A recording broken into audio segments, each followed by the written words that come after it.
Welcome to JM Chessy Bright Learning Hub. Hi friends, இன்றைக்கி ஒரு இன்ட்ரெஸ்டிங்கான டாபிக் பார்க்க போகிறோம். ஒரு கேஸ் லிக்விடாக மாறாமல் டைரெக்டாக சாலிடாக மாறுது. அது என்ன கேஸ் தெரியுமா?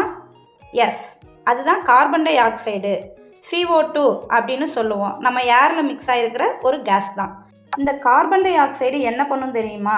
இது அரவுண்ட் -78.5 டிகிரி செல்சியஸில் லிக்விடாக மாறாமல் டைரெக்டாக சாலிடாக மாறிடும்.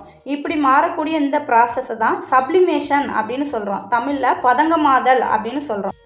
இந்த சாலிடு ஃபார்மை தான் நாம் ட்ரை ஐஸ், அதாவது உலர்பனி அப்படின்னு சொல்கிறோம். இதுதான் அந்த ஸ்மோக் மாதிரியான எஃபெக்ட் கொடுக்குற ஐஸு. இந்த ட்ரை ஐஸை எங்கெல்லாம் யூஸ் பண்ணுறாங்கன்னு பார்த்தீங்கன்னா, மெயினாக டிரான்ஸ்போர்ட்டில் தான் யூஸ் பண்ணுறாங்க. ட்ரக்கில் மீட்டு, ஃபிஷ் மாதிரியான ஐட்டம்ஸ் ஃப்ரெஷ்ஷாக இருக்கணும்னா இதை யூஸ் பண்ணுறாங்க. அது மட்டும் இல்லாமல் ஃப்ரோசன் ஃபுட்டு ஸ்டோரேஜ் கூட இதில் யூஸ் ஆகுது. அப்புறம் ஸ்டேஜ் ஷோஸு, மூவியில் கூட ஸ்மோக் எஃபெக்ட் க்ரியேட் பண்ண இந்த ட்ரை ஐஸை தான் யூஸ் பண்ணுறாங்க. அதனால தான் நம்ம பார்க்கும்போது ஃபோக் எஃபெக்ட் ரொம்ப அழகாக நேச்சுரலாக இருக்கும். ஆனால் இங்கே ஒரு இம்பார்ட்டண்ட்டான சேஃப்டி பாயிண்ட் இருக்குது. இந்த ட்ரை ஐஸு ரொம்ப ரொம்ப கோல்டாக இருக்கும். ஸோ இதை டைரெக்ட் கையால் தொடக்கூடாது.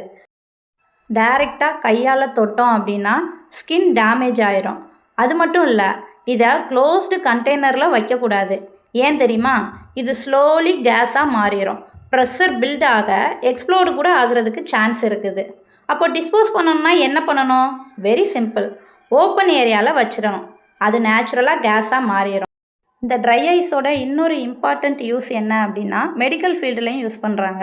அதாவது வேக்சின்ஸு, மெடிசின்ஸு இதெல்லாம் டிரான்ஸ்போர்ட் பண்ணுறதுக்கு கூட இதை யூஸ் பண்ணுறாங்க. இதை எப்படி தயாரிக்கிறாங்க அப்படின்னு பார்த்தீங்கன்னா, கார்பன் டை ஆக்சைடை ஃபஸ்ட்டு கம்ப்ரஸ் பண்ணுறாங்க. அப்புறம் இதை ரொம்ப கூல் பண்ணுறாங்க. அப்போது இது சாலிடு ஃபார்மாக மாறிடும். அதை தான் நம்ம ட்ரை ஐஸ்ன்னு சொல்கிறோம். இங்கே ஒரு கனெக்ஷனை பாருங்கள். இந்த ட்ரை ஐஸ்னால் கார்பன் டை ஆக்சைடு, அதே கார்பன் டை ஆக்சைடு தான் நம்ம ஏரில் இருக்கும் ஒரு கேஸு. அதனால தான் என்ன சொல்கிறோம், ஏர் ரொம்ப இம்பார்ட்டண்ட்டுன்னு சொல்கிறோம். பிளான்ட்ஸ் அண்ட் அனிமல்ஸு எல்லாத்துக்கும் ப்ரீதிங்க்கு ஏர் தேவை. அது மட்டும் இல்லை, ஃபியூவல்ஸ் பேன் ஆகணும்னா கூட ஏர் தேவை தான். காரில் டயர்ஸ் ஃபில் பண்ணவும் ஏர் யூஸ் பண்ணுறோம்.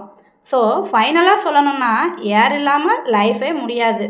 ஸோ ஃப்ரெண்ட்ஸ், இப்படிப்பட்ட இன்ட்ரெஸ்டிங்கான சயின்ஸ் ஃபேக்ட்ஸ் தெரிஞ்சுக்கணுன்னா சப்ஸ்கிரைப் பண்ண மறக்காதீங்க.